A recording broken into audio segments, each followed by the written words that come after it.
pessoal, bem-vindos a mais uma sessão Trashback da Trasheira Violenta. Eu sou Osvaldo e hoje vamos falar de A Casa da Colina, do original House on Haunted Hill, que lançou em 1999. Esse é um remake de um filme estrelando o Vincent Price lá dos anos 50, e ele foi o primeiro filme produzido pela Dark Castle, uma produtora que fez vários filmes de terror icônicos dos anos 2000 e que, como o nome dela já deixa entender, ela foi criada para fazer remakes de filmes do William Castle. E para quem não sabe quem é o William Castle, o cara foi um dos diretores mais únicos da história do terror. Ele era um cara muito à frente de seu tempo porque ele sempre pensou nos filmes como uma experiência mais imersiva. Eu já falei aqui no canal do The Tingler, um filme que tinha até encenação nas sessões de cinema para fazer uma experiência 4D quase, e o cara sempre vendia os filmes dele com alguma coisa dessas. A Casa dos Maus Espíritos, que é o nome brasileiro pro House on Haunted Hill dos anos 50, a experiência 4D se chamava Emergo. Tem uma cena do filme que tem um esqueleto flutuante, e aí o esqueleto começava a flutuar em cima da galera no cinema. Enfim, isso tudo pra dar esse contexto do William Castle pra dizer que os filmes dele que eu assisti, pelo menos, eu senti que eram filmes feitos muito focando nessa experiência do cinema e às vezes eles deixavam a história meio de lado. E por consequência, alguns deles acabaram não envelhecendo muito bem. Por isso que essa ideia da produtora Dark Castle de fazer uma coisa mais atualizada, um remake desses filmes do William Castle, fazia todo sentido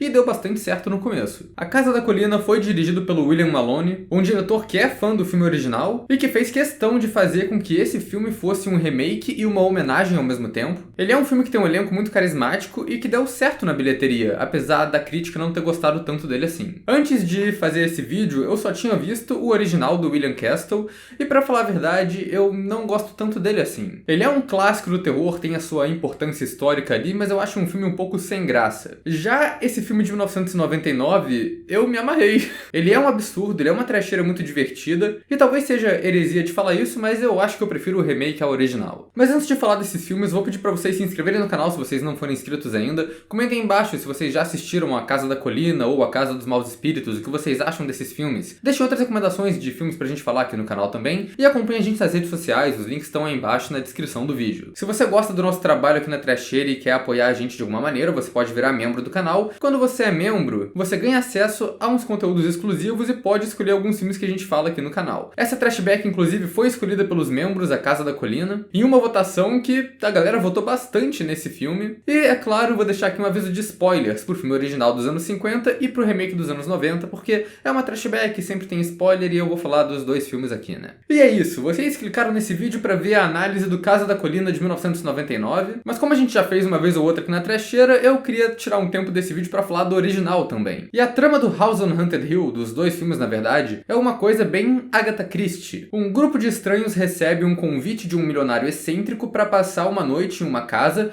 onde aconteceram vários assassinatos, e o lugar é dito como assombrado. Se eles conseguirem sobreviver à noite, cada um ganha $10 mil, isso no original dos anos 50. O dos anos 90 aumentou para $1 milhão, por causa da inflação, né? Enfim, no filme dos anos 50, esse milionário excêntrico é Frederick Loren, que é interpretado pelo Vincent Price, e ele tá fazendo essa festa para comemorar o aniversário da esposa dele. Só que ele e a esposa, na verdade, se odeiam, e o filme é basicamente um jogo entre os dois para ver quem consegue matar quem sem levantar muitas suspeitas. E o filme tem aquela clássica direção do William Castle, que ele quebra a quarta barreira constantemente. Começa o filme com os personagens aparecendo como uma cabeça flutuante ali que tá conversando diretamente com a audiência, falando sobre como a casa é mal assombrada, explicando a história dela, e como você vai presenciar vários horrores, tente não gritar muito porque esse filme é muito assustador, esse tipo de coisa. Isso é uma das coisas que eu não curto muito aqui. O filme não estabelece a personalidade dos personagens com ações que eles fazem. Eles só colocam o Vincent Price explicando quem é cada um e a história de vida deles, e às vezes essa história nem é muito relevante pra trama. Ele é um filme muito expositivo, ele conta muito mais do que ele mostra. Os personagens são bem padrão anos 50. Tem o casal principal, que é a mulher que grita com qualquer coisa, e o cara americano de queixo quadrado, que é soldado ou alguma coisa assim. A moça ainda é relevante pra trama como um todo, mas esse cara, ele passa o último ato do filme todo preso atrás de uma parede falsa e ele não faz nada na trama. E essa é outra reclamação que eu tenho desse filme, porque, né, é um filme de experiência no cinema, não é um filme de roteiro. Mas ele apresenta esse elenco todo de personagens peculiares e não faz muita coisa com alguns deles. O filme tem 7 personagens, 5 sobrevivem à trama, sendo que só 4 personagens são essenciais para fazer essa história acontecer. Tem o personagem do dono da casa, que é interpretado pelo melhor ator do filme junto com o Vincent Price. A função dele é ficar bêbado ali, falando sobre como a casa vai matar todo mundo, mas a casa mesmo nunca mata ninguém. Tem também a personagem da jornalista que literalmente não faz nada no filme. A parada aqui é que a trama toda é armada como se fosse uma coisa sobrenatural. A mulher do Vincent Price aparece morta, enforcada, e ninguém sabe se foi um fantasma ou se foi alguém que assassinou ela ali. E aí vão acontecendo mais coisas esquisitas depois disso. O fantasma dela aparece na janela, junto com uma corda que se mexe sozinha e amarra na perna do protagonista também. Tem vários momentos ali que indicam uma presença sobrenatural nessa casa. Mas no fim, tudo isso é revelado como uma tramóia criada ali pela mulher do Vincent Price. Ela, na real, orquestrou toda essa trama com um dos convidados, que é um psiquiatra que é o amante dela. A ideia é que eles vão tentar pintar o Vincent Price como um assassino para os outros personagens. Eles vão fazer a protagonista genérica ficar com tanto medo dele que ela vai sentar o Vincent Price de bala. Tudo isso é uma trama pro Vincent Price ser assassinado e a mulher ficar com o dinheiro dele. O problema é que o filme parece que coloca essas várias reviravoltas sem pensar muito na lógica por trás delas. Como que a mulher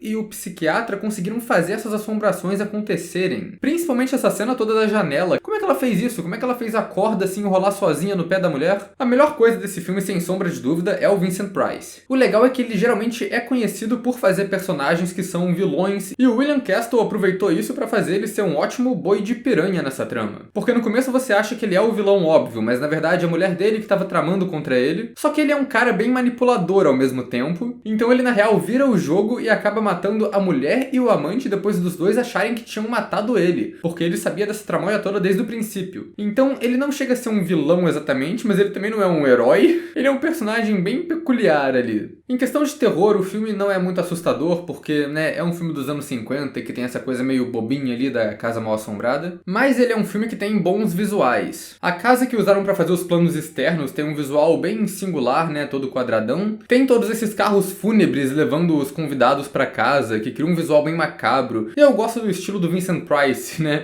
Ele chega lá com vários caixõezinhos pequenos que ele usa pra dar uma arma pra cada convidado. Isso é uma parada bem legal também. Os outros momentos de terror aqui são feitos pela velha que é a cuidadora da casa. Ela aparece sem contexto nenhum algumas vezes no filme, pra dar um susto na protagonista antes de revelarem que ela é cega e uma das cuidadoras do terreno. Bacana, ela é cega então, isso explica porque ela não viu a protagonista ali, mas isso nunca explica porque que ela não escutou a protagonista gritando, ou porque ela nunca fala nada, ou porque que ela fica parada no canto da casa fazendo posição de gárgula, ou porque ela anda flutuando por ali como se ela estivesse numa esteira de aeroporto. Nada disso faz sentido. A coisa mais interessante dessa casa é que ela tem um poço cheio de ácido no porão. Aparentemente alguém usou no passado pra matar uma mulher lá e ninguém só nunca tirou, não acharam relevante tirar o poço de ácido dali. Aí o Vincent Price joga o psiquiatra, amante da mulher dele, no poço e depois usa o esqueleto dele igual uma marionete pra fazer a mulher dele cair lá também. Só que, cara, como que o Vincent Price pegou o esqueleto do cara que caiu no ácido e prendeu cordinha de marionete nele? Como que o ácido não derreteu essas cordinhas, sendo que o ácido derrete a pessoa até o osso em questão de segundos? Como que a mulher não viu esses barbantes pendurando o esqueleto ali esse tempo todo? O próprio esqueleto voando por ali é meio tosco, é meio bonecão demais. O que é metalinguístico até, porque na própria história ele é um bonecão que o Vincent Price está controlando ali, né? Esse rolê do esqueleto todo, essa tramóia toda, acontece só nos últimos 5 minutos de filme, e a maior parte do filme são só um monte de gente numa sala conversando. Deve ser um filme que pra época foi legal, maneiro de ver na sala com todo aquele circo do William Castle rolando, mas no geral acho que é um filme só ok, que não envelheceu muito bem. E é por isso que eu prefiro o remake dos anos 90.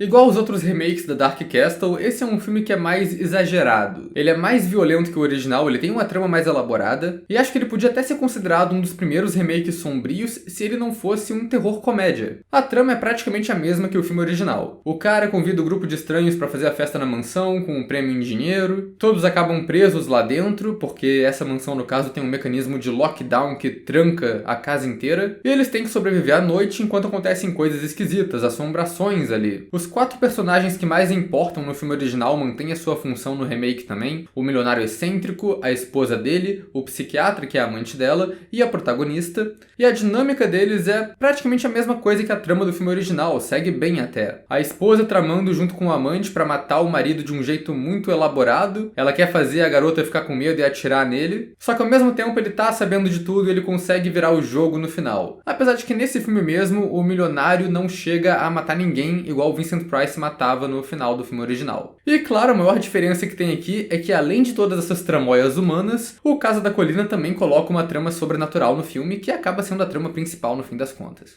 E eu gosto bastante do elenco do remake, mas o Geoffrey Rush, o famoso Capitão Barbossa do Piratas do Caribe, ele tá mandando muito como esse milionário excêntrico. Ele tá fazendo o personagem original do Vincent Price da história, o nome do personagem é Steven Price, que é uma referência, e o personagem como um todo parece que tá tentando simular o Vincent Price, tanto na atuação grandiosa do Geoffrey Rush quanto no visual dele. O que é engraçado porque, reza a lenda, esse visual não foi intencional. Era pro personagem originalmente ser só um homem de negócios, um engravatado comum, o Geoffrey Rush achou isso muito chato e perguntou se eles não podiam fazer um visual mais baseado no John Waters, o diretor excêntrico de filme trecheira. A equipe testou o visual e ele ficou a cara do Vincent Price. O diretor gostou, achou que seria uma homenagem legal e eles foram com isso. E eu gosto também que eles colocam uma justificativa no remake por esse milionário ser tão excêntrico assim. O cara é rico porque ele é dono de vários parques temáticos macabros que tem um senso de humor meio peculiar. Uma das primeiras cenas do filme tá lá pra estabelecer o personagem dele. É ele colocando uma repórter e o cameraman dele pra testar uma montanha-russa nova. Esse cameraman, inclusive, é interpretado pelo James Masters, que é o Spike do Buffy a Caça-Vampiros, fazendo um papel que deve ter no máximo umas 3 falas, coitado, e nessa época ele já tava na série. Só que essa montanha-russa que eles vão testar é cheia de pegadinha. A cena em si não faz sentido nenhum. E pra mim ela já começou engraçada porque é muito fácil de reconhecer que essa montanha-russa genial do Vincent Price é só a montanha-russa do Hulk que existe mesmo lá no Island of Adventure, um dos parques da Universal em Orlando. Mas aí a cena começa com eles pegando um elevador porque o Price vira e fala: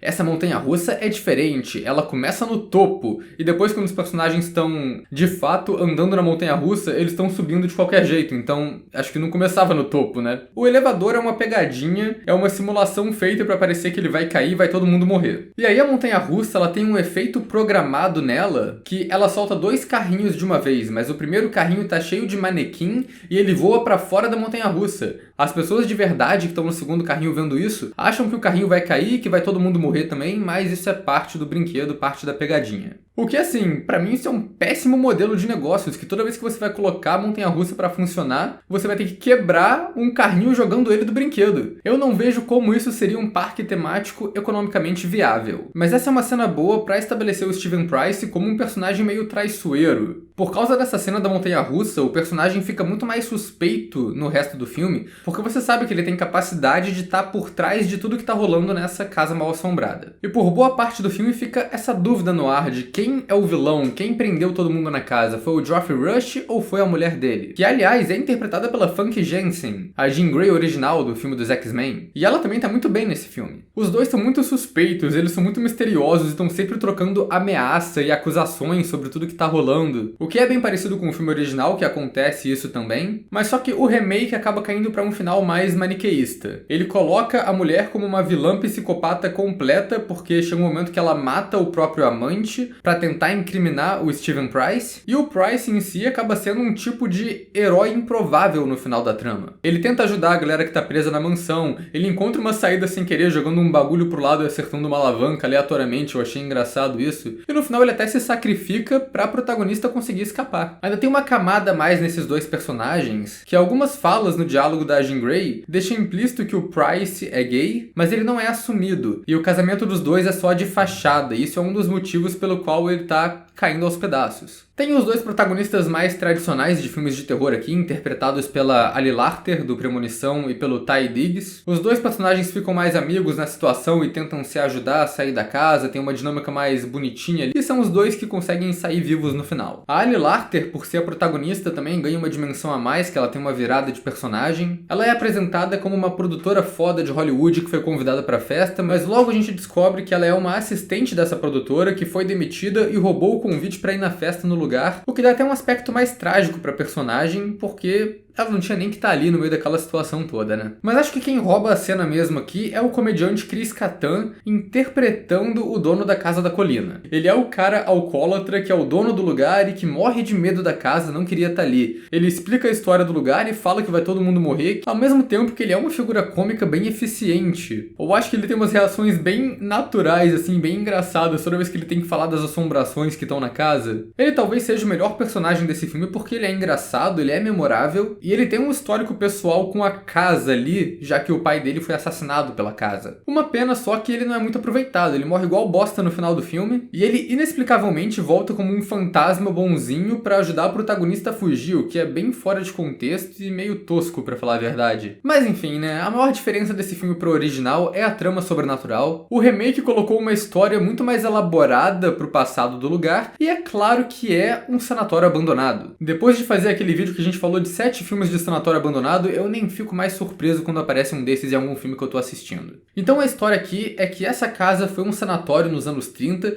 que era coordenado por um médico louco que torturava e fazia experimentos com os pacientes. O filme começa com um flashback mostrando isso acontecendo e mostrando o fatídico dia que os pacientes se rebelaram e mataram toda a equipe do lugar, mas todo mundo morreu num incêndio quando o lugar entrou em lockdown e ninguém conseguiu escapar. E é muito doido que esse começo é muito frenético, tem vivisecção, tem morte absurda de filme slasher, e uns 5 minutos de filme o remake já tem muito mais coisa acontecendo do que o filme inteiro do ano 50. E no final, quem tá por trás de tudo, quem realmente tá prendendo os personagens na casa, é a própria casa. Ela é assombrada e ela meio que tem vontade própria ali, o que é muito bom porque tem essa discussão dos personagens de onde veio a lista de convidados, porque nem o Price nem a mulher dele conhecem ninguém que tá ali. E tem até uma piada com o filme original, porque o Price fala, pô, eu queria chamar um grupo de gente que tava desesperada por dinheiro pra fazer umas paradas divertidas aqui, mas trocaram a lista. A origem da lista e a reviravolta aqui dá pra matar em uns 15 minutos de filme, porque são 5 convidados e logo no começo eles viram e falam: olha, 5 membros da equipe do médico louco sobreviveram ao massacre dos anos 30. Então, naturalmente, você já associa um mais um ali e deduz que foi a própria casa que chamou os descendentes desses sobreviventes pra matar eles ali e se vingar. O que eu ri bastante porque eu fico lembrando daquele filme do Kevin Bacon que a gente zoou bastante aqui no canal, que a Casa Assombrada manda o próprio link de compra pros protagonistas. Aparentemente, Casas Assombradas fazem isso desde os anos 90, porque é a casa que manda o próprio e-mail pra todo mundo. O médico louco é interpretado pelo ator veterano de Star Trek e filmes de terror, que é o Jeffrey Combs. O que pra mim, na verdade, é um desperdício de talento. O Jeffrey Combs é um excelente ator e eles colocam ele no filme pra fazer um personagem que não tem fala. E ainda assim, tem uma atuação diferente ali por causa dos truques da direção. As assombrações dele se movem de um jeito diferente porque eles gravaram ele andando pra trás e depois inverteram pra parecer que ele tá andando pra frente,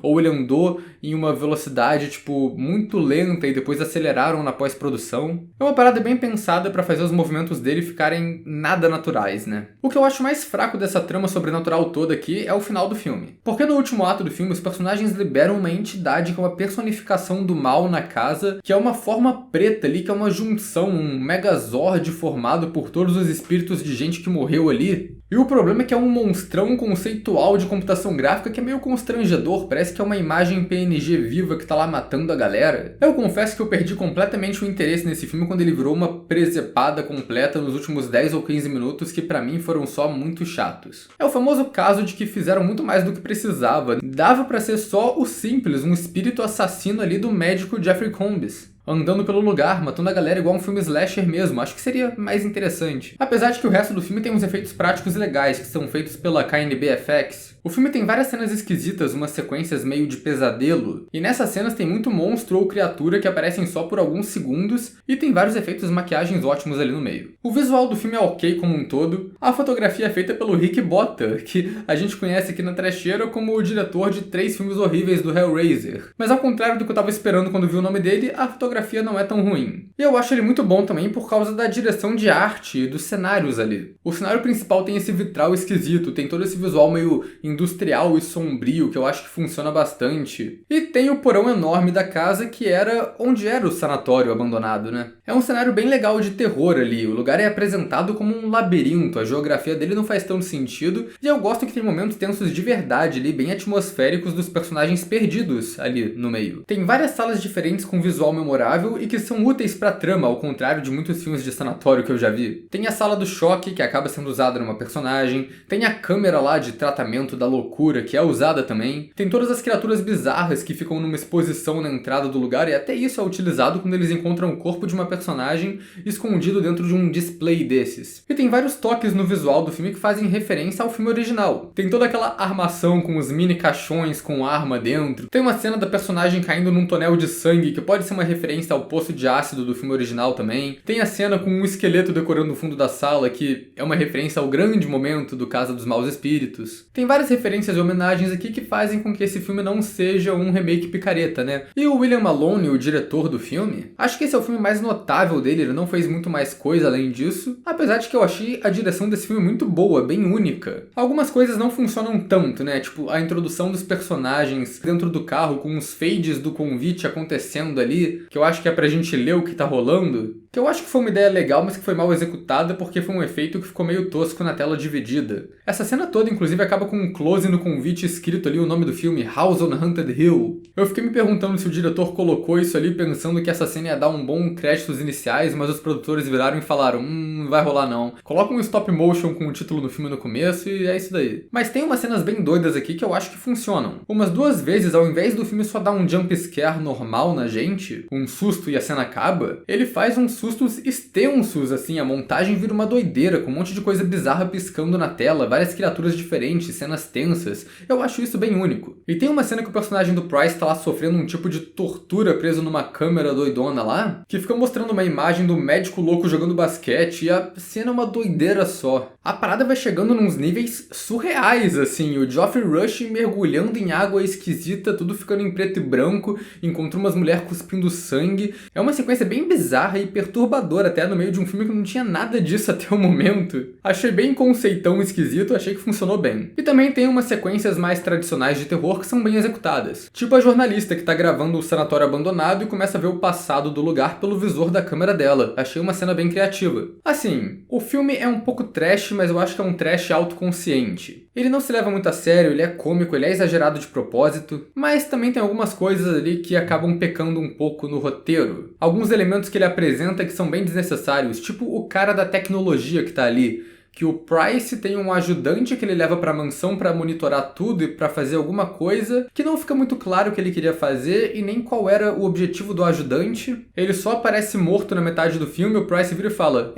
morreu, já era, rodou. Nunca mais é mencionado, não sei qual era desse personagem. Além de terem algumas cenas deletadas do filme também. A Ari Larter não sei quem ela tá dizendo quem é, acaba sendo relevante porque não é ela que a casa quer matar, né? A casa quer matar a produtora que chamou, mas ela foi no lugar. E isso era uma subtrama do filme, que ia envolver a chefe da Ari Larter, que eventualmente ia chegar na casa pra casa se vingar dela também lá com o médico malvado. Mas tudo isso acabou sendo cortado da versão final do filme, que eu acho que foi uma coisa boa, porque o filme já tem coisa demais rolando nele do jeito que ele é, né? Não precisa de mais exagero. Na verdade, acho que podia até ter menos, né? Como eu disse, aquele ato final foi bem terrível. Mas apesar disso, pra mim foi um filme divertido, eu gostei bastante dele. Algumas coisas envelheceram mal, mas até onde remake dos anos 90, anos 2000 vai, eu achei um ótimo remake. Ele tem a trama do original acontecendo ali, mas ele tem as próprias inovações também, ele tem uma história própria pra contar, ele faz as suas homenagens ao filme original e, mais importante, foi um filme divertido. Eu acho que o dos anos 50 também tem o seu charme, apesar de eu ter falado bem mal dele aqui. Ele vale a pena assistir por valor histórico e também pelo Vincent Price, mas esse dos anos 90 também tem o próprio charme e tem um elenco muito bom. E então é isso que são os filmes da Casa da Colina, pessoal, e até a próxima!